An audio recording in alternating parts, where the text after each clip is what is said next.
माँ, ये एक इमोशनल स्टोरी है। अगर रोना नहीं आए दोबारा नहीं सुनना।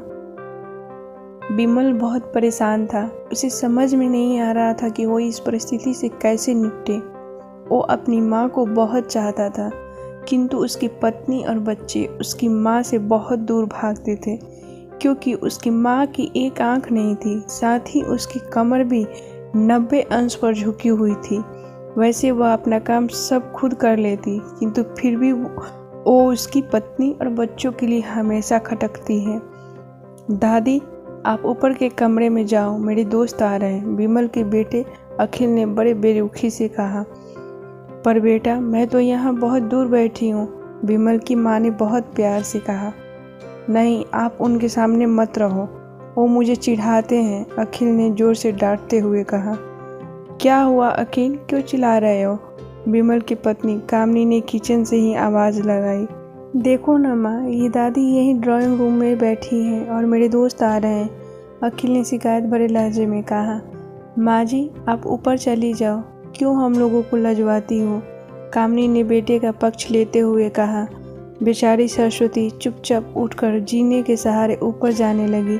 कमर झुकी होने के कारण उन्हें ऊपर चढ़ने में बहुत परेशानी हो रही थी, किंतु वो पूरी ताकत से ऊपर के एक अकेले कोने वाले कमरे में जाकर बैठ गई।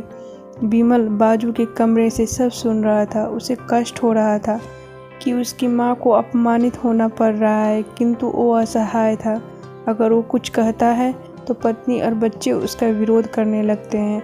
दूसरे उनके तर्क भी सही लगते हैं। चूँकि वो एक प्रशासनिक अधिकारी था, उसका सामाजिक स्तर बहुत ऊंचा था, उसकी ससुराल भी एक उच्च घराने में थी, अतः वह चुपचाप इस तरह हर दिन अपनी माँ को अपमानित होते देखता रहता था। रात को बिमल की पत्नी ने कहा, देखो जी, अब कुछ करो। कल कलेक्टर साहब की पत्नी आई थी, माँ जी ने अपनी देसी धुनधारा में उनसे मिली। मुझे बहुत शर्म आ रही थी, बताते हुए कि ये मेरी सास है। मैंने कह दिया कि दूर की रिश्तेदार हैं, इलाज कराने आई हैं। बिमल को रोना आ गया, किंतु फिर भी वह चुप रहा। उसे समझ में नहीं आ रहा था कि वो क्या करे। अपने बेटे की मनः स्थिति को सरस्वती अच्छी तरह से जानती थी और बेटे को कोई कष्ट न हो, इसलिए वो हर बात को चुपचाप सह लेती थी। बिमल बहुत उदास रहने लगा। एक तरफ परिवार और सामाजिक स्तर पर जीने की प्रतिबद्धता थी, तो दूसरी ओर माँ। आखिर माँ से अपने बेटे की यह हालत नहीं देखी गई। एक दिन उसने बेटे से कहा, बिमल, बहुत दिन हो गए हैं, मैं अपने गांव जाना चाहती हूँ, मुझे वहाँ पहुँचा दो, मेरा यहाँ मन नहीं लग रहा। किंतु माँ, वहाँ तो कोई नहीं है, तुम्हारी देखभाल कौन करेगा? बिमल ने आश्चर्य से पूछा। अरे, सब गांव वाले तो हैं, और वो तुम्हारे मामा जी उसी गांव में रहते हैं, फिर हम सारी व्यवस्था कर आएंगे ना। कामनी को तो जैसे मन की मुराद मिल गई हो। हाँ बेटा, बहू सही कह रही है, सरस्वती ने लंबी सांस लेते हुए कहा। बिमल जानता था कि गांव में माँ की देखभाल करने वाला कोई नहीं है, लेकिन अपनी पत्नी की जिद के कारण वह अपनी माँ को गांव छोड़ने पर विवश हो गया। माँ को गांव छोड़कर आते वक्त उसे रोना आ रहा था तथा अपनी बेबसी पर गुस्सा भी आ रहा था, किंतु परिवार, पत्नी और समाज ने उसके इन मनोभावों को दबा दिया और वो सुकून सा महसूस करने लगा। कुछ दिनों के बाद उसके चाचा, जो अमेरिका में रहते थे, आने वाले थे। जब बिमल बहुत छोटा था, उसके पिता जीवित थे, तब वो भारत आए थे और उसके बाद वो भारत आने वाले थे। पूरा परिवार और आस पड़ोस बहुत उत्साहित था। अमेरिका से बिमल के डॉक्टर चाचा आ रहे थे। डॉक्टर रमेश ने जैसे ही घर में कदम रखा, सबने मिलकर बहुत उत्साह से उनका स्वागत किया। क्यों, बिमल भाभी नहीं दिख रही है, कहाँ है? डॉक्टर रमेश ने उत्साहपूर्वक पूछा। जी, वो गांव में रहती हैं, यहाँ उनका मन नहीं लगा, कामनी ने सपाट लहजे में उत्तर दिया। डॉक्टर रमेश ने बिमल की ओर देखा तो बिमल ने अपनी आंखें झुका ली। डॉक्टर रमेश सब समझ गए।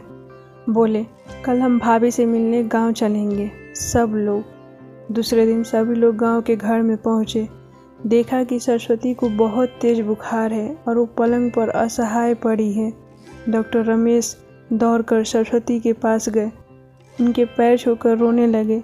सरस्वती की ये हालत उनकी कल्पना से परे थी। वाह बेटा बिमल, तूने तो नाम उजागर कर दिया, अपनी माँ की ये हालत देखकर तुझे तो शर्म भी नहीं आ रही होगी, डॉक्टर रमेश ने विमल को लगभग डांटते हुए कहा। नहीं देवर जी, विमल का कोई दोष नहीं है। मैं खुद गांव आई थी। सरस्वती ने अपने बेटे का बचाव किया। मुझे सब पता चल गया भाभी, आप चुप रहो। क्यों बहू, तुम्हें अपनी सास की कुरूपता पसंद नहीं है? समाज में तुम्हें नीचा देखना पड़ता है ना? डॉक्टर रमेश ने कामनी की ओर व्यंग से देखा। कामनी निरुत्तर होकर विमल को देखने लगी। आज तुम जिस सामाजिक स्तर पर हो वो इन्हीं के संघर्षों की देन है। और बेटा विमल, तुम्हें शायद मालूम न हो कि बचपन में जब तुम 1 साल के थे तब छत से नीचे गिरने के कारण तुम्हारी एक आंख फूट गई थी और तुम्हारे रीढ़ की हड्डी में भी समस्या थी। तब तुम्हारी इस कुरूप माँ ने अपनी एक आंख और अपना बोन मैरो तुम्हें देकर इतना सुंदर स्वरूप बना दिया था।